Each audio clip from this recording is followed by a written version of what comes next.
자, 오늘 이 수요예배 오신 여러분들을 주님의 이름으로 축복합니다. 오늘도 말씀 가운데 특별히 9월에는 복음서를 가지고 이야기를 나누게 되는데, 이 복음을 우리가 접하면서 다시금 생각하면서 예수님이 나에게 어떤 분이신지 다시금 생각하는 9월 되시기를 축원합니다. 우리 포스터 하나 보시겠습니다. 라이언 일병 구하기라고 혹시 여러분들 보신 적 있으신가요? 예, 아주 유명한 영화입니다. 이 가운데 있는 사람이 그 주인공 역을 맡은 톰 행크스죠. 그 아주 유명한 배우고, 그 옆이 이제 그때 당시에는 유명하지 않은 배우인데 맷 데이먼이라고 아주 그냥 신인을 발굴을 했는데 아주 유명한 배우가 됐죠. 이 영화입니다. 저는 이거를 몇 번 봤게요. 이제 내려주세요. 저는 영화관에서 3번을 봤습니다. 이게 보통 영화가 1시간 40분 하잖아요. 길어야 2시간. 이건 몇 분짜리인 줄 아세요? 2시간 50분. 2009년에 아바타가 나왔을 때 다들 길다 그랬어요. 그거보다 8분이 길어요. 이게 어마어마하게 긴 영화거든요. 누구랑 봤을까 생각해 보니까 친구들이랑 한번 본 것 같고, 그 유년부 교사들이랑 본 것 같고, 또 한 번이 생각이 안 나요. 남자는 아니었던 것 같은데 누군지가 도저히 기억이 안 나요. 여자들인지 여자인지는 모르겠는데 아무튼 기억에서 삭제가 돼가지고요. 아무튼 그렇게 3번을 봤어요. 그런데 내용을 이제 아시는 분도 있겠지만 1998년도 제가 대학원 졸업하고 나서 이제 뭐 이렇게 사역하고 있을 때, 그때 이제 그때 전도사 이제 하고 있을 때, 그때 아마 일이라 벌써 오래 전이잖아요. 근데도 저는 그 3번씩이나 봤기 때문에 좀 이렇게 얼핏얼핏 많이 생각이 나는데요. 혹시 잊어버리신 분들을 위해서 잠깐 설명드리자면 1944년 노르망디 상륙 작전 이후의 얘기입니다. 그걸 배경으로 하고 있어요. 그 미국이 이제 참전을 했잖아요. 참전을 했는데 어느 집안에 사형제가 있어. 근데 다 참전을 한 거예요. 근데 이 노르망디 상륙 작전에 첫째, 둘째, 셋째가 다 전사를 합니다. 이 전사에게 비보를 들고 이렇게 오는데 막내 아들만 남았는데, 막내 아들이 되게 다급한 상황인 거예요. 막내 아들마저도. 그러니까 그 엄마가 비보를 받고 셋이 죽었다는 걸 철썩 주저앉으면서 막내만은 좀 살려달라고. 그러니까 이 얘기가 이제 미국 행정부에 들어가서, 미국 행정부에서는 그러면 그 막내는 살려오자. 미국 이 한 가정이 이렇게 완전히 이렇게 다 잃는 것은 너무 가슴 아픈 일이지 않냐라고 하면서 8명이 이제 결과적으로는 투입이 되게 됐는데, 그래서 구출한다는 내용이에요. 톰 행크스가 대위역으로 그 이제 구조대 병사들을 이끄는 역할을 했고요. 이 구조해야 될 사람이 이 라이언이라는 사람인데, 맷 데이먼, 얘를 구하기 위해서 이제 8명이 이제 들어갑니다. 근데 결국에는 대부분 죽어요. 8명 살아남은 병사도 있지만 대부분 죽고 톰 행크스도 죽습니다. 그리고 그 얘는 구하긴 해요. 근데 여기 포스터에 이제 작은 글씨로 뭐라고 되어 있냐면 The mission is a man 해서 임무는 한 사람이다, 이런 내용이거든요. 그러니까 한 사람 구하기 위해서 8명이 희생한다, 이런 내용이죠. 자, 그러면 한번 생각해 봅시다. 한 명을 구하기 위해서 8명의 목숨을 이렇게 내버리는 것, 거의 이거는 적지에 들어가는 거거든요. 독일군 그 진영에 들어가서 빼오는 거예요. 고립된 그 병사를 찾아가지고 데려오는 건데, 자, 이게 합리적인 결정일까요? 상식적일까요? 이런 부분에서 고민을 하게 만드는 그런 얘기죠. 누구 생명은 중요하고 누구 생명은 안 중요한가? 8명의 죽음은 뭐 다 죽은 건 아니지만 무모하지 않나? 걔네들의 엄마는 또 피눈물 흘릴 텐데 왜 라이언 걔 한 사람 때문에 이렇게 무모한 작전을 해야 되는가? 이 살아 돌아올 확률이 지극히 적은 이 임무에 투입하는 이게 바람직한 일인가? 이런 생각들을 하게 하는 내용이죠. 미국 영화에는 이런 류의 영화들이 꽤 많이 있어요. 대를 위해서 소를 희생시키면 안 된다. 그래서 예를 들면은 좀비 떼가 그 도시를 덮쳐요. 근데 거기 시민이 있어. 그러면은 보통은 야 거기 핵폭탄 터트려 가지고 뭐 그냥 좀비가 더 파급되지 않게 하자 보통 이렇게 되는데 미국 영화는 항상 그러죠. 구조하러 가기 때문에 폭탄 투하를 좀 미뤄 주십시오. 2시간 해가지고 그 2시간 동안 뭐 이런 내용들이 참 많아요. 아니면 또 어느 때는 어떤 큰 이제 사고가 났는데 그 한 사람이 난 여기 있을 테니까 다 가.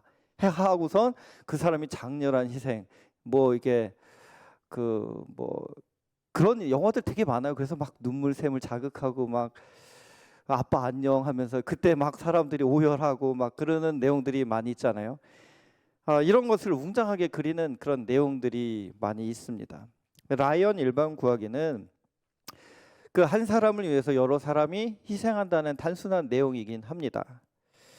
근데 이게 허구잖아요. 픽션이에요. 영화적인 그 설정을 놓고선 실감나게 그렸는데 이게 왜 먹혔냐? 공감이 되기 때문이거든요.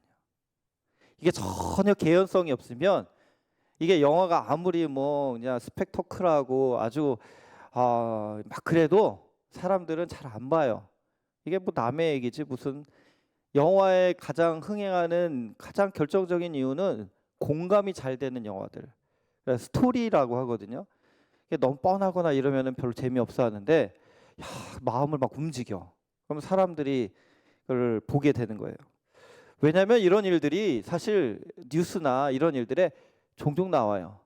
특별히 자녀가 위험에 처했을 때 엄마 아빠의 행동들.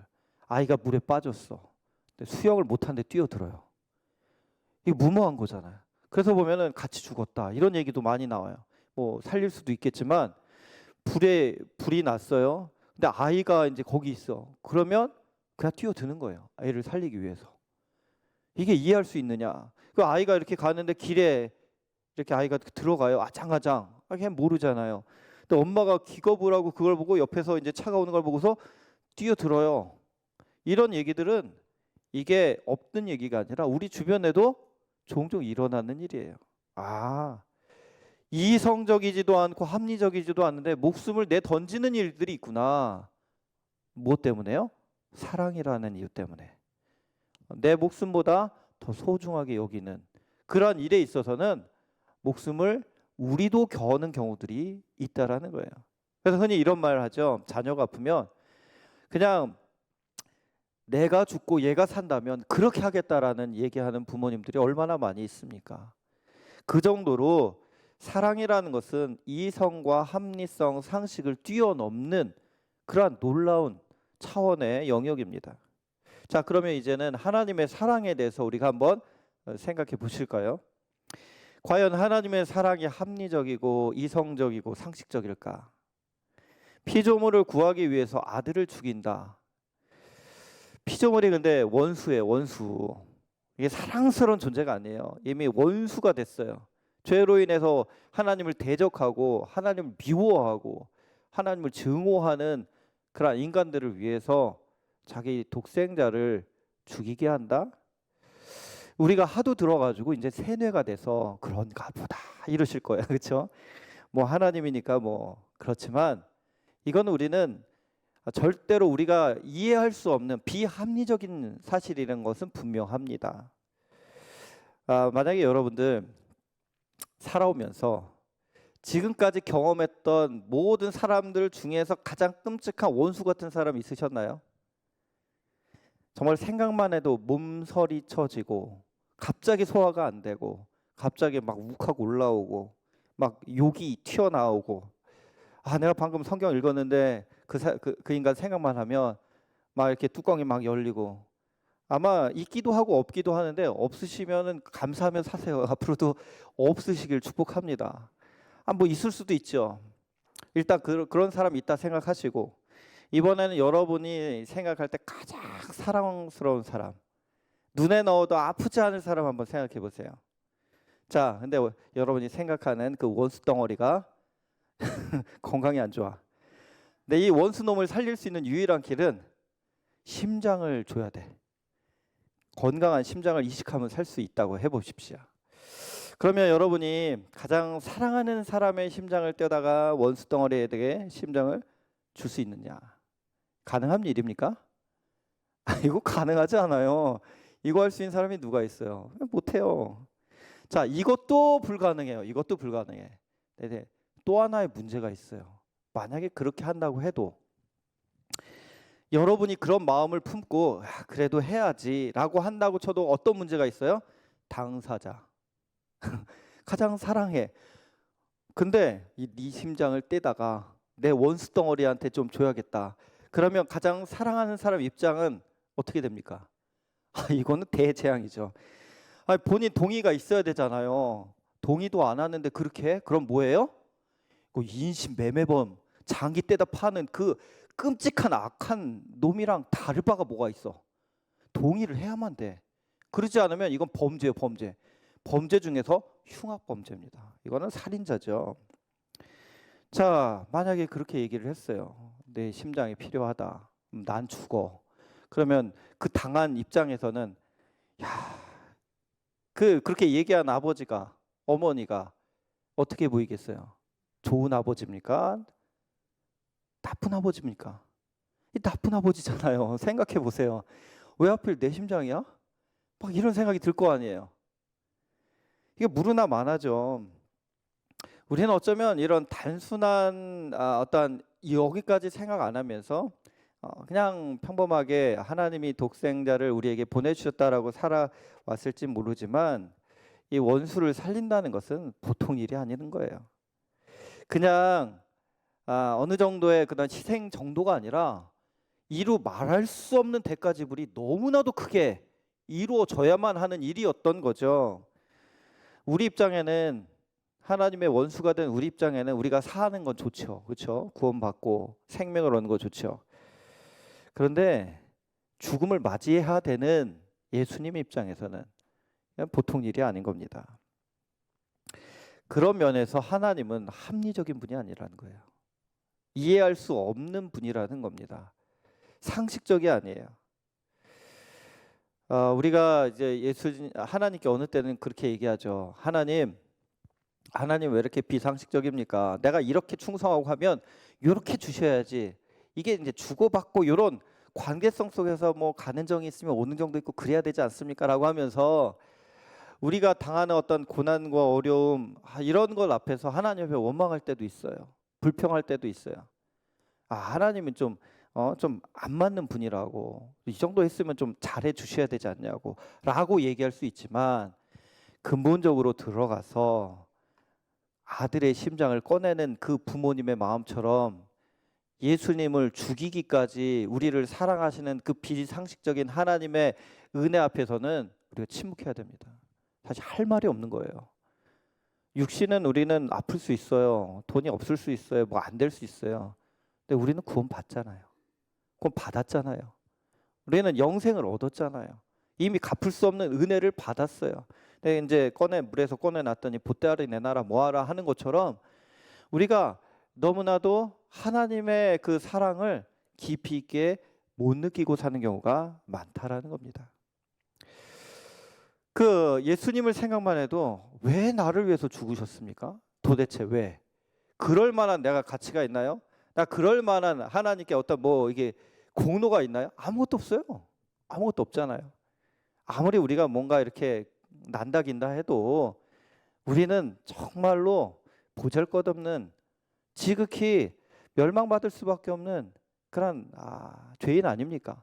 그런데 왜 나를 그렇게 사랑하시는지, 왜 우리를 위해서 십자가를 지셔야만 했는지 그 앞에는 우리는 정말로 입을 열 수가 없어요. 입이 있어도 그냥 감사밖에는 할 게 없어야지 사실은 맞다라는 얘기입니다.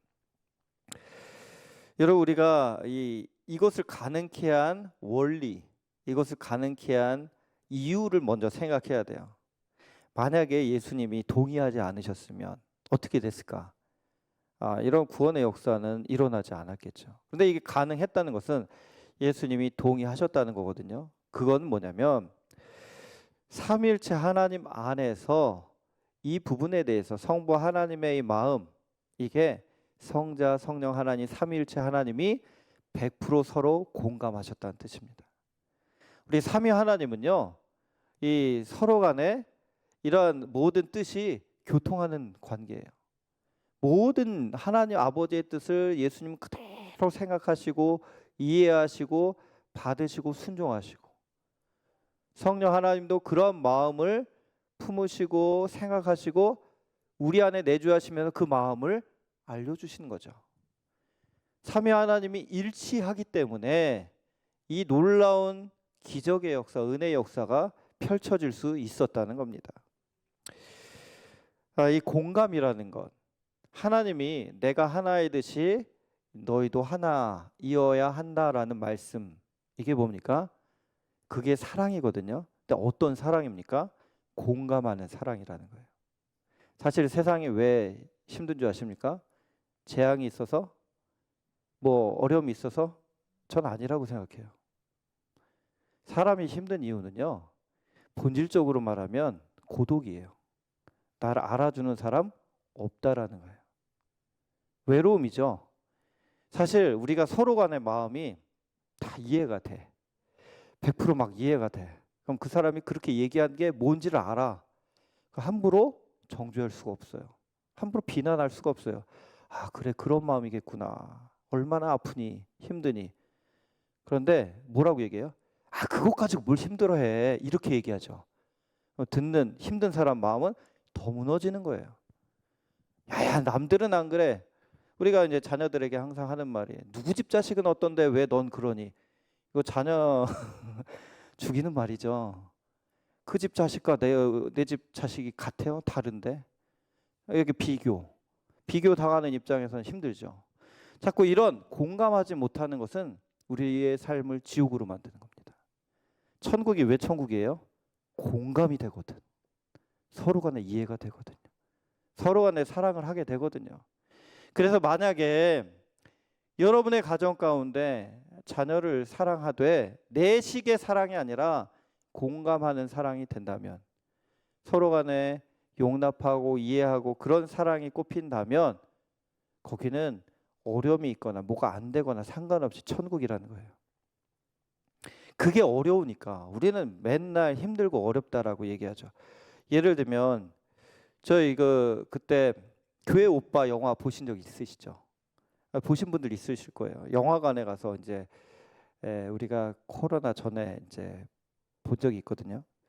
거기서 그 교회 오빠 그 집사님이 암으로 투병하다가 이제 세상을 떠나는 그런 건데, 다들 눈물 많이 흘리고 그러셨어요.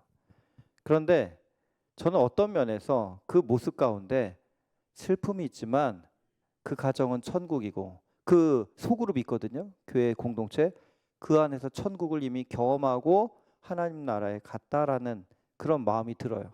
비록 뭐 30대 뭐 되게 짧아요. 인생을 뭐 300년도 아니고 100년도 아니고 젊게, 그리고 아이도 어리고 한데 세상 떠나는 게 쉬운 일입니까? 어렵죠. 불행이다라고 누군가는 얘기할지 모르겠지만 저는 그 인생을 보면서, 아, 이분은 그 믿음으로 인해서 그 가정이 천국으로 됐기 때문에 사랑을 받고 또 축복을 받고 기도를 하고 이런 믿음의 공동체 가운데 주님 품에 안겼구나. 복 있는 사람이구나. 전 그렇게 생각했어요. 여러분, 우리가 100년을 살 수 있어요? 근데 10살밖에 못 살 수 있어요. 길고 짧은 건 이 세상에서는 길게 보이죠. 그런데 천국에서 이렇게 그 관점으로 하루가 1000년 같고 1000년이 하루 같은 하나님의 관점으로 보면 그건 점과 같은 거예요. 중요한 거는 내가 지금 살아가고 있는 지금의 삶에 여러분들은 천국을 경험하시느냐예요. 난 노력해도 안 되면 참 힘들죠. 그래서 우리는 기도해야 돼요. 하나님, 제 마음이 천국이 되게 하옵소서. 공동체 가운데 천국이 이루어지게 하옵소서. 나와 너 사이에, 나와 그 사람 사이에 천국이 임하게 하옵소서. 하나님 아버지의 그 마음을 우리에게 부어 주옵소서. 그래서 내 식으로 이렇게 판단하고 내 들보로 이렇게 재단하는 게 아니라 하나님의 마음으로 이렇게 품고, 믿음이 연약한 자를 너희가 받되 비판하지 말라, 이런 말씀들이 있는 것처럼 우리가 그런 주님의 사랑으로 우리가 서로를 바라볼 수 있게 되기를 주님의 이름으로 축원합니다. 우리 연약해요. 그래서 그렇게 되기 위해서 기도하고 엎드리고 나의 연약함을 하나님께 올려드려야 됩니다. 이 말씀을 통해서 여러분들이 혹시 내가 이런 부분에서 요러지 말았어야지라고 하면 그거를 고쳐 나가시면 되는 거죠. 우리 하나님 아버지의 그 사랑, 자 로마서 8장 32절을 우리 함께 읽겠습니다. 시작. 자기 아들을 아끼지 아니하시고 우리 모든 사람을 위하여 내주신 이가 어찌 그 아들과 함께 모든 것을 우리에게 주시지 아니하겠느냐. 자기 아들 예수님이죠. 아끼지 아니하시고 우리를 위해서 내어주셨다라고 하죠. 자, 이 내어주신 하나님의 사랑 커요. 그러면 이 사랑을 우리 예수님은 억지로나 또는 서운함이나 오해로서 마지못해서 십자가를 지신 게 아니라는 겁니다. 그 사랑을 너무나도 뼈저리게 깊이 느끼기 때문에 예수님은 자원해서 십자가를 지십니다. 그 말씀이 요한복음 10장 15절 우리 함께 읽겠습니다. 시작. 아버지께서 나를 아시고 내가 아버지를 아는 것 같으니 나는 양을 위하여 목숨을 버리노라. 분명히 나오죠. 아버지께서 나를 아시고 나도 아버지를 아시니 내가 내 목숨 버린다는 거예요. 마지못해서 한다는 게 아니라 내가 버리는 거다. 내가 내어주는 거다. 라고 예수님이 말씀하시지 않습니까? 자, 이런 사랑을 받은 분들이 누구예요? 저와 여러분들이에요. 예수님의 목숨값이 저와 여러분들이라는 거예요. 보통 가치입니까? 이루 말할 수 없는 가치예요. 여러분들 옆에 있는 분들 한번 축복합시다. 당신 너무나도 귀한 존재시군요.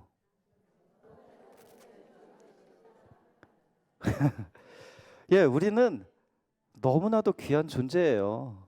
그래서 우리를 그렇게 사랑하셔서 우리를 위해서 예수님이 십자가를 지신 것이고 천국문을 여시고 믿는 자에게 선물로 구원을 주시는 분, 이런 은혜가 우리에게 있는 줄 믿으시기 바랍니다.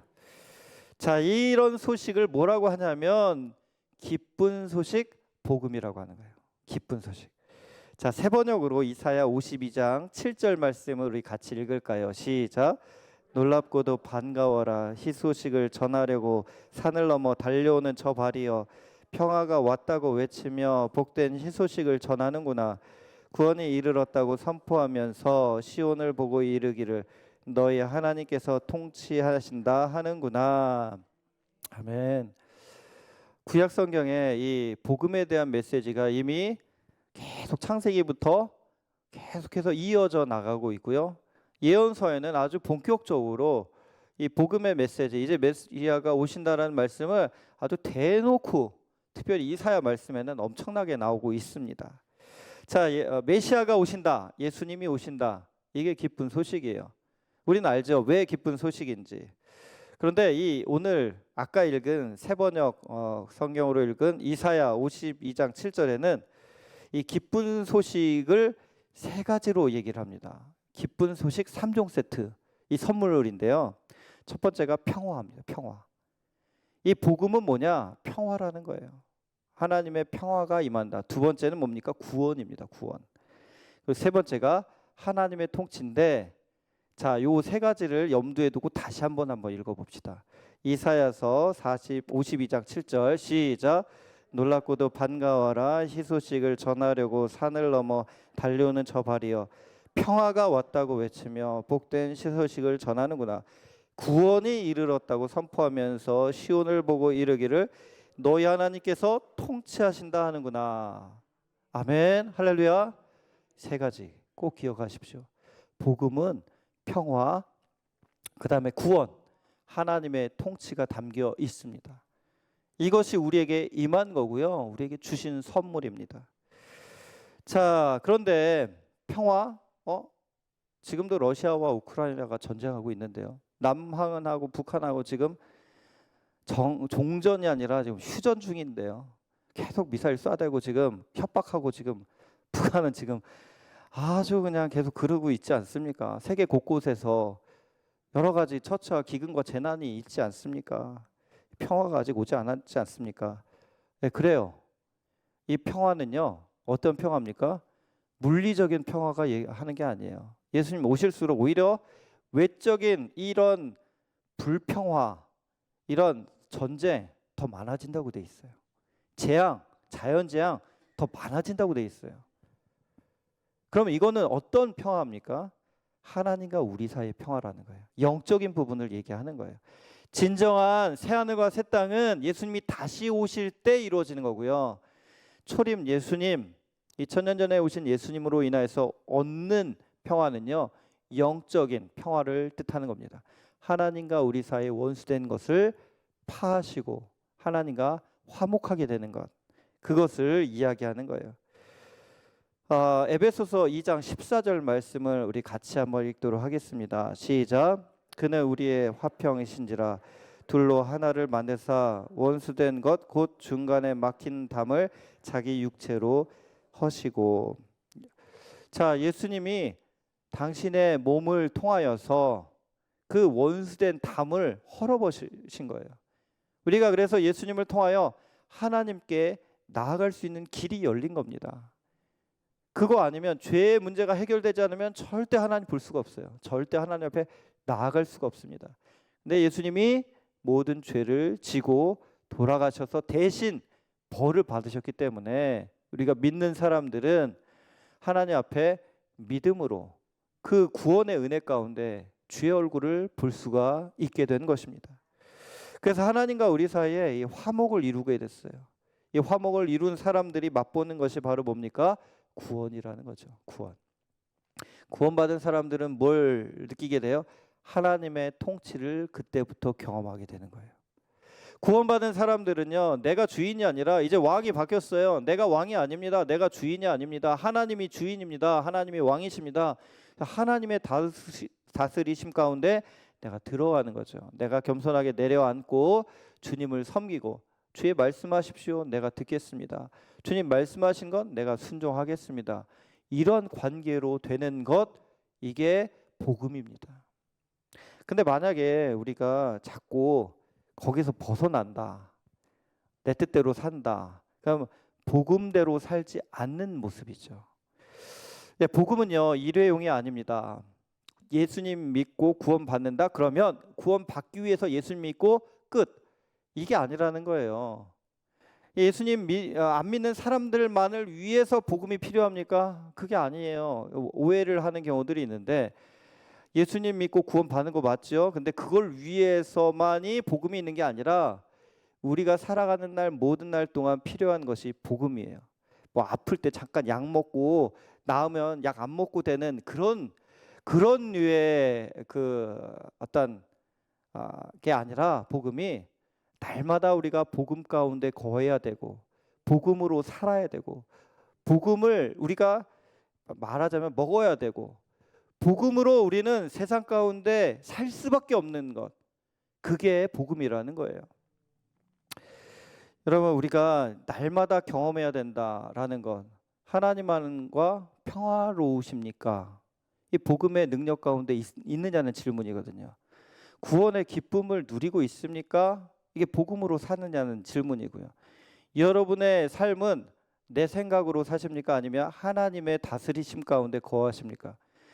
여기에서 자꾸 벗어나게 되는 것은, 그것은 복음의 능력이 내게 없는, 어떻게 보면 점점 메말라가는 위험한 상태일 수 있다라는 거예요.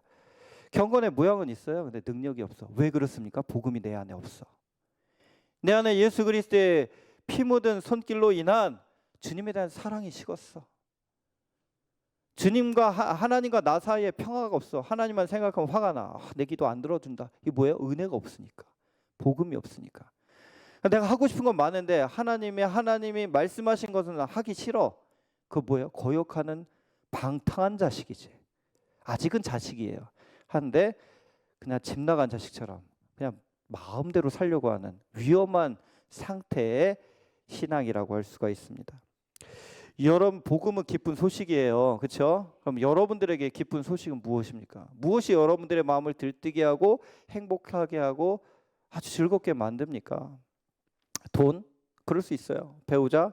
자녀, 손주, 하는 일, 봉사, 뭐든지 우리를 기쁨을 줄 수 있지만 그건 복음이 아니에요. 그건 그냥 내가 섬기고 사랑하고 뭐 돈은 뭐 이렇게 사용하고 할 그런 거지. 내 안에 기쁨을 온전하게 줄 수 있는 분은 주님밖에 없음을 여러분들 기억하시기 바랍니다. 우리가 그것을 놓치면 우리는 자꾸 복음이 가짜 복음, 다른 복음을 가지고 나는 그걸 위해서 살아가고 있어요. 나는 행복하는 조건은 이거 아니면 안 돼.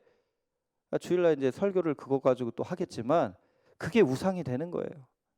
예수님 안에 예수님 말고 다른 것들이 여러분들을 사로잡고 있고 여러분들을 주장한다면 여러분 복음으로 사는 게 아니라는 거예요.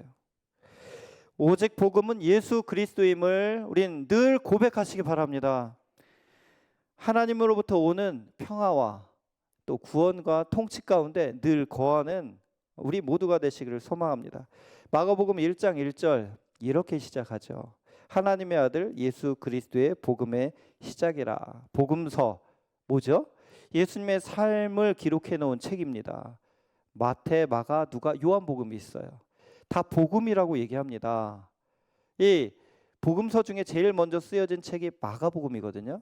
이 마가복음의 복음의 시작이다라고 선포를 합니다. 바로 이러한 복음을 우리는 나는 복음 통과했어. 이제 뭐 다음 단계 뭐 없나? 그게 아니에요. 복음이 전부입니다. 그거 아셔야 돼요. 우리는 복음으로 살아야 됩니다. 그래서 날마다 예수님의 능력으로 예수님과 함께 하나님의 뜻 가운데 거하는 그런 인생길을 끝까지 걸어가시기를 주님의 이름으로 축원합니다. 끝으로 복음의 역사성에 대해서 잠깐 말씀드리고 마치겠습니다. 자, 예수님이 오실 때 어떻게 오셨냐? 갑자기 하늘에서 UFO처럼 비행기 타고 딱 오셔가지고 쫙 착륙하셔가지고 내가 메시아다 이러셨습니까? 저 그렇게 안 하셨어요. 근데 그렇게 하셔도 될 법도 하잖아요. 왜? 하나님이시잖아요. 근데 왜 그렇게 안 하셨어요? 왜 그렇게 안 하시고 다른 방법으로 오랜 기간 이렇게 그 시간을 들여서 오셨을까? 이거는요, 우리가 너무 무지해서예요. 정작 만약에 이렇게 하늘에 갑자기 오시잖아요. 아무도 몰라. 저 사람 누구야? 능력은 많은데 뭐 그냥 막 좋아할 수는 있겠지만 메시아란 생각을 아무도 안 했을 겁니다. 여러분, 왜 혈통을 얘기를 합니까? 왜 역사 가운데 계속 그것을 하나님이 한마디 하시고 한마디 하시고 계속 그것을 이어나가셔가지고 예수님이 오셨을 때 그렇게 오실 수 있도록 하셨을까요? 그거는 우리가 알아듣게, 우리가 이해할 수 있는 수준에 맞춰서 하시기 위해서예요. 예고라고 하잖아요. 예고. 그러면 돌아오는 주일날 탁구대회가 있어요. 광고를 이제 한번 했는데 만약에 이거를요 예고를 안 했어. 갑자기 주일날 오니까 오후 3시에 탁구대회를 한대. 그럼 어떻게 될까요? 참여한 사람 별로 없어요. 있었어? 진작 얘기하지. 여러분 뭐든지 하려면 알려줘야 돼요 미리. 뭐가 있으니까 그때 하십시오. 신청도 하십시오. 그래야지 뭐가 행사가 되고 교회학교 뭐 여름 행사할 때 날짜가 이날이니까 우리 아이들 좀 보내주세요. 그러지. 근데 갑자기 아무 준비도 얘기도 안 하고 이날 오늘 한다 이러면 누가 옵니까? 학원 가고 뭐 어디 가고 막 이러니까 제대로 됩니까? 바로 그런 거예요. 예수님이 오신다는 것을 미리 예고를 하시는 거예요. 예고. 계속 미리 알려주시는 거예요. 잊을만 하면 또 알려주시고 또 알려주시고 또 알려주시고 그러면서 알려주시는 방법 중에 하나가 그 중에 하나가 뭐예요? 혈통이에요. 혈통. 구체화돼서 그럼 어디서 어느 쪽으로 오십니까? 이런 궁금함이 있잖아요. 그래서 아브라함을 일단 택하셨잖아요. 자, 마태복음 1장 1절을 우리 같이 한번 읽어보실까요? 시작. 아브라함과 다윗의 자손 예수 그리스도의 계보라. 자, 아브라함과 다윗의 자손, 이것은요 하나님이 어떤 특정한 혈통을 통해서 오신다라는 것을 메시아를 보내주신다는 약속이거든요. 근데 사실 이 본문은요 원어로 보면 헬라 원어로 보면 다윗과 아브라함으로 돼 있어요. 그게 맞는 번역이에요. 다윗과 아브라함의 계보다. 이 다윗을 이 그 마태는 앞서서 얘기했는데 번역을 좀 개역 성경 바꿔서 했어요. 그러니까 좀 뭔가 이렇게 바꾸는 것들도 있고 그렇긴 한데요. 무슨 말이냐면 다윗을 강조하는 거예요. 네, 마태는 다윗 왕을 강조하고, 이 아브라함은 뭡니까? 자, 아브라함의 아들이 이삭만 있었던 건 아니에요. 근데 이스마엘은 빠지고 이삭의 아들도 한 명이 아니에요. 둘이었어요. 누구죠? 갑자기 그 성경 퀴즈 시간이라 이게 조용하시군요. 예, 에서와 야곱이에요. 근데 에서는 이제 빠지고 야곱이 됐어요. 야곱은 몇 아들이죠? 12아들이에요. 그럼 그 아들 중에서 누구의 혈통 가운데 오시게 됐죠? 유다예요. 그렇지. 지난주 설교 때 제가 유다 얘기를 했어요. 그러니까 유다의 혈통 가운데 또 누구가 또 중요합니까? 유다의 자식이 하나가 아니에요. 또 많았어요. 근데 그 중에 누구? 다윗이라는 거예요. 그 다윗의 혈통 가운데 이제 메시아가 오시는데, 엄밀하게 말하면 피는 섞이지 않았어요. 동정녀 탄생이잖아요. 뜬금없이 이렇게 성령으로 잉태됐으니까. 근데 혈통을 통해서 이렇게 오시니까 그 가운데 오신 그분이 메시아구나라는 것을 우리가 이해하게끔, 인정하게끔 그렇게 만드신 거죠. 그래서 이 복음은 미리부터 하나님께서 우리에게 알려주시고, 그래서 예수님이 오시는 것은 정말로 긴 세월을 통해서 하나님이 준비하시고 우리를 준비시키시고 보내셨습니다. 그리고 우리는 예수님이 오신 걸 이미 알고요, 예수님 믿고 있어요. 그러면 앞으로 일 살아갈 때, 다시 말씀드리지만 복음이 여러분들 안에 살아 꿈틀거리고 움직이는 그 심령으로, 복음의 능력으로 살아가시기를 주님의 이름으로 축원합니다. 기도하시겠습니다. 하나님 아버지, 우리를 위해서 독생자 예수님을 보내주셔서 우리가 죄 가운데 멸망할 수밖에 없지만 우리에게 영생을 허락하여 주신 주님을 찬양합니다. 하나님, 그 복음의 능력으로 우리가 하나님 아버지와 이렇게 나눔과 교제를 하게 되고, 또 구원의 은혜로 천국 백성이 되고 하나님의 다스리신 가운데 거하게 됨을 정말로 감사와 찬양을 올려드립니다. 이 은혜를 잊지 않고 날마다 더욱더 하나님을 찬양하며 기뻐하며 복음의 능력으로 승리하는 우리의 삶이 될 수 있도록 인도하여 주옵소서. 이제는 우리를 위하여 이 땅 가운데 내려오셔서 십자가를 지심으로 우리 모든 죄를 사하여 주시고 3일 만에 부활하신 예수 그리스도의 은혜와 그 아들을 아낌없이 내어주시기까지 우리를 사랑하시는 하나님 아버지의 만극하신 사랑하심과 하나님 아버지의 마음을 우리에게 부어주시고 영생의 길로 인도하시며 우리 가운데 주님과 교제하게 하시는 성령님의 교통하심이 더욱더 복음의 능력으로 살아가겠습니다. 주님의 은혜에 감사하며 찬양하며 살겠습니다. 다시 한번 다짐하며 하나님의 뜻 가운데 나아가는 주님의 백성들 가운데 이제로부터 영원토록 함께 하시기를 간절히 축원하옵나이다. 아멘.